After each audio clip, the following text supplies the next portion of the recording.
Hey guys, welcome back to Great Reviews. My name's Chris, and today I checked out the new VHS movie, VHS Beyond, which is titled that because most of the stories are around aliens and robots and dogs.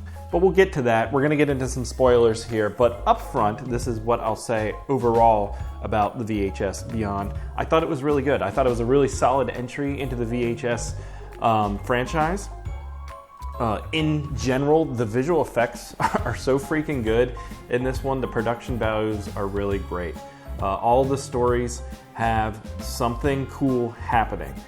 Not all the stories are as interesting as the others, but of course it's an anthology movie, so there's not going to be consistency throughout. But for the most part, they're all entertaining and consistent with the visual effects and the spectacle of them.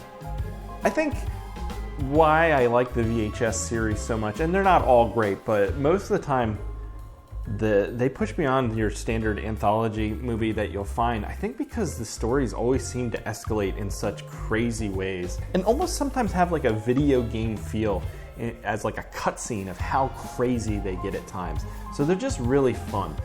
I didn't really find any of these scary or that thoughtful. They're kind of vapid in their storytelling, but it's more like a roller coaster ride is what you're getting here. So overall, I thought this was a great fun time. If anything, out of the, I guess technically 6 stories being told here, I think the weakest is the wraparound. But for the first one, the wraparound story, it was interesting because they do have Mitch Horowitz, who is a known alien guy. You've seen him on shows before, and so the wraparound is kind of like an alien documentary, which is near and dear to my heart because I've made a few, and it kind of feels like an alien documentary. But I wasn't particularly interested in anywhere where that story was going, and by the end, I could have just done without it completely. So I think that was the weakest part. Then you get into Stork, which is about a rogue police unit who is trying to figure out where these babies are disappearing to, and they come upon a house which is filled with monstrous zombie-like creatures. But the title gives it away. The coolest thing about this was it kind of reminded me of, again, a video game, like a Resident Evil video game cutscene the whole time. So again, very vapid storytelling, just a lot of action and a lot of gore, and the ultimate reveal at the end has a really cool creature design, but none of it really meant anything. And I think some of the weakest stuff is just the cringy acting and writing at times of the dialogue. But once you get into the house and the action starts, you're kind of just entertained by all the insanity. The next one, Dream Girl, is about these 2 paparazzi people who sneak into the set of a Bollywood movie, and it turns out the lead actress may not be exactly who she claims to be, and spoiler alert, she's a killer robot type thing. Kind of nonsense, and sometimes this one gets frustrating, but also cool at times. But when the action hits, there's a lot of strobing to black. It went on for a really long time, so you couldn't really see what was happening a lot of the time. And the ultimate reveal of the monster wearing the guy's face was creepy and fun. This one is just silly, but not bad. Still entertaining quite a bit. When it was first revealed that she wasn't quite who she seemed, I thought it was going to go in a different direction of maybe like body switching or something like that. But the story is so vague that she is a robot celebrity. By the end, again, it's nonsense. But it's, again, made up for with just the over-top violence, the gratuitous violence in this one that I was still, by the end, I was like, all right, sure, why not? Ripping people's arms off, wearing their faces. It's a great time. Then we get into Live and Let Die, and this was my favorite segment of the movie. And this one I actually had heard about before because one of the actors in my movie, Transient, had auditioned for, I think, the lead role in this one and had told me all about it and how much of a fun idea it seemed. And I was excited to see this then. And it was really, really cool. I think it's a great idea of being skydivers and then a UFO comes along. But I didn't expect a lot of the short to take place in this orchard. And the aliens kind of reminded me of, what is that? The old 80s movie where the guy gets birthed out. Extra? Is that what it is? I don't know. But they're all CGI in this. But it has some really cool sequences when they're falling out of the plane. I thought that was really well done.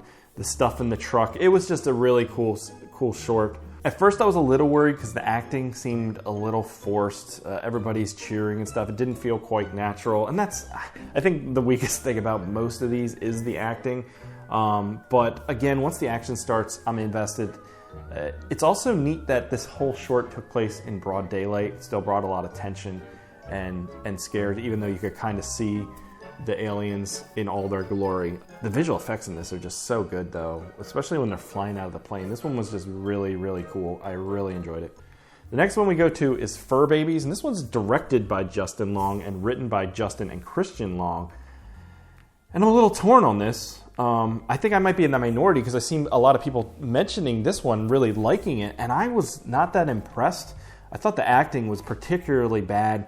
The concept is so unoriginal, knowing that it's Justin Long, because it's just the same thing as Tusk. So I'm like, it just doesn't. It feels kind of off to basically make a short out of a movie you were already in. It just seemed kind of weird. It was still fun and cool at the end with the kill sequences and seeing the people made up like dogs, but I wasn't.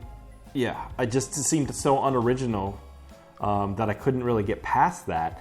And I really thought the lead woman who was the villain, just her acting was very cringy and hard to watch at times. So this wasn't my favorite.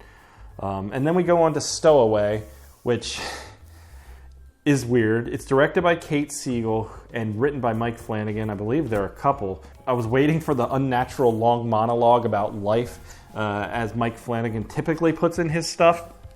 That was an unnecessary dig at Mike Flanagan. But I was interested in seeing Alana Pierce, who I recognized her as like a video game YouTuber, but I thought her acting was pretty good. This one wasn't very interesting to me. It kind of played with the idea of time travel or time distance travel, space travel, and the idea of those nano things repairing her. I thought that was kind of interesting. But where it ended up, didn't really care. I thought it was going to go somewhere else. We'd see something more than we did. And the flashbacks it kept putting in the short, like, again, I wasn't here for the drama. I didn't care enough for it. So this was probably one of the weaker segments as well. And then the wrap up with the wraparound story. I didn't need any of that. I thought the Stowaway and the wraparound and Fur Babies were the weaker ones, and everything else was just highly entertaining. But even the weaker ones were still pretty good. So I think this is a great VHS. I don't know where I'd rank it amongst the other ones, but I really enjoyed it, especially, perfect time of the year, October. If you like found footage, this one is definitely worth checking out. I'm going to give it an 8 out of 10, and it is available on Shudder now, so I think you should go check it out. All right, guys, that's going to do it for this episode. If you enjoyed it, please leave a like and leave a comment. That helps out the channel. Leave me a recommendation for a movie I should be watching, and I will catch you here next time, guys. Goodbye.